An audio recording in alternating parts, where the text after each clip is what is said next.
No, not in that way. How big Looks is... fine to me. Good catch, Harry. Oh! All right, we get it. He's Jesus. Here you go, Neville, you useless shit.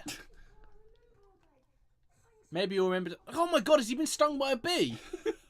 A magical bee. You got severe peanut allergy. Well, the new Peanuts movie is out. Have you seen that yet? No, yeah. Oh, that god, he did the face again. That's so scary. Oh. Maggie Smith, I'm sorry. Did your head shine a lift? She is in transfiguration. You got stuck halfway. Well, no, what I mean is she could transfigure herself a better face. Bloody brilliant, miss. In your case. Oh, what? We don't get a shot to practice. Onto the pitch, Potter. Don't even have an outfit. I don't even have an owl. Hedwig! Ah! Oh! Oh, look, he's like a troll. I'm going to go study. Go on, that's not like you. We're not friends yet. Oh, kiss lips. And drill through his kneecap. Get him. Oh, my God. I've got a headache from fucking laughing. Amazing. Okay, this is how you play Quidditch. I wasn't going to explain it. I was letting Lee Jordan explain it. Yeah, I don't know how they actually play it in real life. I think they put the hoops like up, not that high, Right, but like, and the people just run about on broomsticks. It's so fun. The funniest bit is people running about. Well, they use basically, like bludgers, like medicine balls. I was like, that's what I was gonna say. They just throw balls at each other. Basically, it's like dodgeball, but like, oh, but like, oh, me and my friend at work when I was at work earlier. We were talking about dodgeball, and then like we were talking about the meme Doge, and then we said at school my favourite game was Dodgeball. It's the same game, but like the balls have just got the Doge face on them.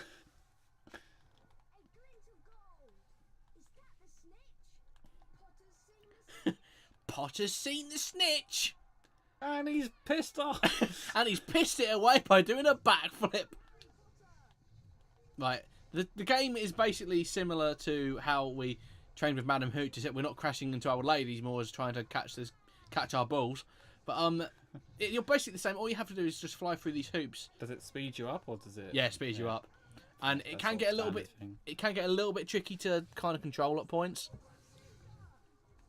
That's one thing I still love about the original Harry Potter is how they filmed the Quidditch thing, because that's something they could easily have cut out, but they did it to kind of keep the spirit of the book. I kind of don't like. I kind of liked all the Quidditch stuff in the book. I liked the fact they had their own sport. It was kind of awesome, and I love the fact that J.K. Rowling had to come up with all those weird rules. Like there's the actual Quidditch rule book and Quidditch Through the Ages. Have you got those? I haven't got them, but I've seen them. Yeah. Right. If you go through the Quidditch history of Quidditch one, there's all the rules in it. It's like 300 and something rules. I'm like, holy shit! She had to come up with all of that. It's pretty great. And like J.K. Rowling, to me, she's not objectively the best writer. Like the way she writes stuff is quite simple, but her imagination and her ability to convey it in a clear, simple way is It's a lot of world building stuff. yeah. There we go. But I reckon if you were like asked any question, she could probably come up with an answer. Yeah, that's what I mean. Any of it. People still ask her stuff on Twitter. Like today, she was asked. I showed you it earlier. Yeah. Is Snape the bad guy? And she was like, no, he's not good, but he's not bad. Oh. Oh, Ron! How come Flitwick was taller than Ron then? Very good. That was not good. It's slightly Indian. Yeah, I'm not gonna do it. Oh, God. Alan Rickman. Oh! I've seen you in the changing His rooms. lip sync so weird. What's Ron doing over there? Actually, you're allowed to take them out, arsehole. Only for a couple of days. who knows where that's going to go.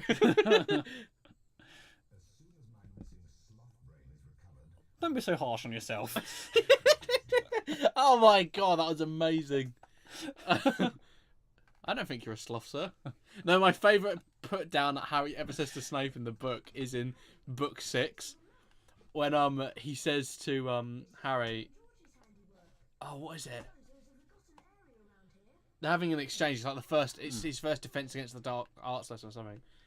And he said, he's basically criticizing Harry for being rude, and he goes, and Snape just goes, "Yes, sir," as in like to say Harry, sir. And then Harry Potter just goes, "There's no need to call me sir."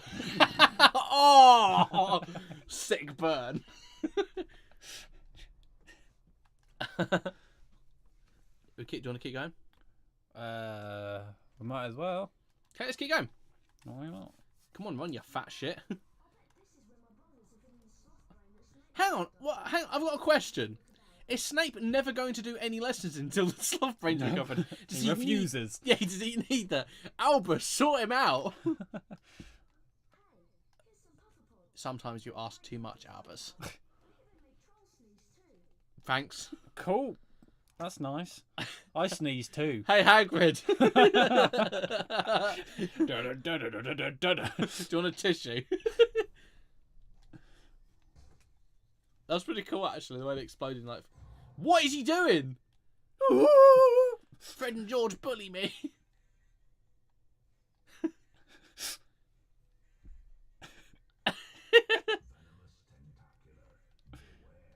It turns out Hagrid's in the tree above him. Venomous tentacular, beware. I'm watching you, Harry. You're doing good. Okay, might need That was good. He sounds like a I was going to say he sounds like a 12-year-old, like an absolute mong. He's 11. Nice. So what do you think is Daniel Radcliffe's best performance as Harry Potter? Because did you read that interview of him in the was it the NME? Not the new one. I mean, it was an interview a couple of weeks ago Don't think so. where he talked about his performances in each of the films, and he said Half-Blood Prince is the weakest. He said my acting was terrible in that, basically. And I'm like, I can kind of see it because people accuse him of being a bit monotonous, but I don't go that far. no, I don't agree with it either. But I can see where they're coming from, and I think it's sort of just a growing up thing. yeah, and like he kind of Trying to find himself as an adult actor. yeah. It just is quite a big transition to make. But like, I like the fact that he kind of nailed what the character was about. Like in Order of the Phoenix, he saw Harry as having survivor's guilt. He feels guilty for surviving, whereas other people didn't. And I'm like, yeah, that is the character. I would say that's an accurate representation of what the character would feel. But there we go.